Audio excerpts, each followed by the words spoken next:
Hey, when you're looking at this unit circle, I don't want you to freak out when you just see all these numbers and degrees and radians. I kind of just want you to get the idea on how to read this.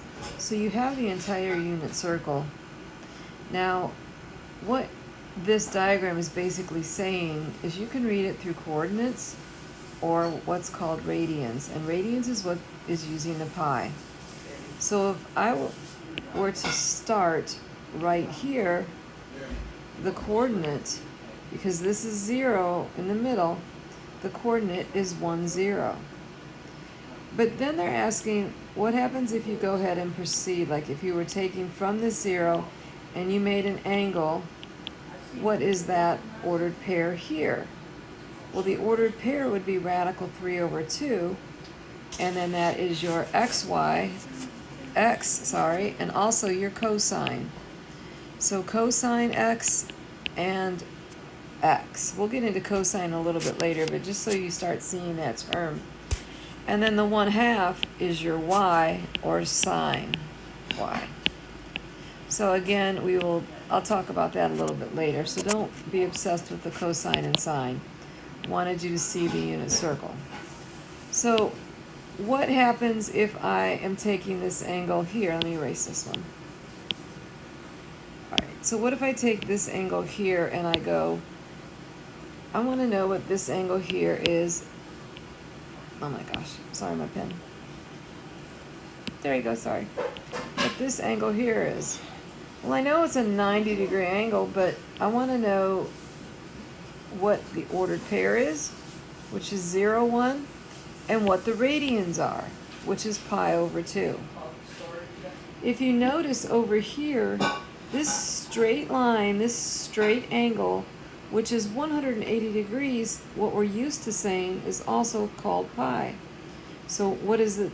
That in the unit circle, that diameter that is called pi. And then your ordered pair is -1, 0.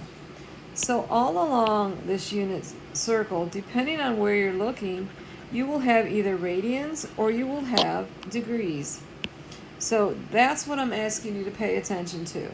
Pay attention to, am I talking about a positive coordinate and a positive coordinate, because this is quadrant 1.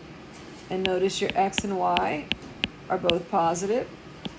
Quadrant 2, you have a negative x and a positive y. So look what happens at your first one. The numbers are exactly the same, 1/2, except it negates, it's a -1/2. Radical 2 over 2, negative radical 2 over 2. So it's letting you know what quadrant or where it is if you're trying to find something. Going on quadrant 3, you're going to have a negative x and a negative y.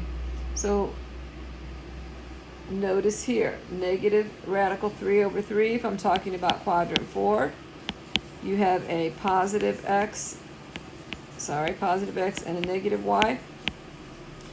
And this is positive, so this is negative.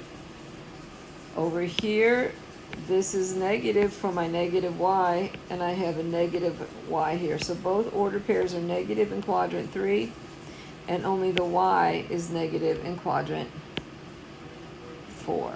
So don't get overwhelmed. I just kind of want you to look at the numbers and see how they change. If I were to say, for example, what is this right here in an ordered pair and in radians, you would say, well, -2, radical 2 over 2, and negative radical 2 is the ordered pair. In radians, that would be your 5 pi over 4. So if this doesn't sink in, that's okay. Just try to understand the negatives and positives and where they are in the graph.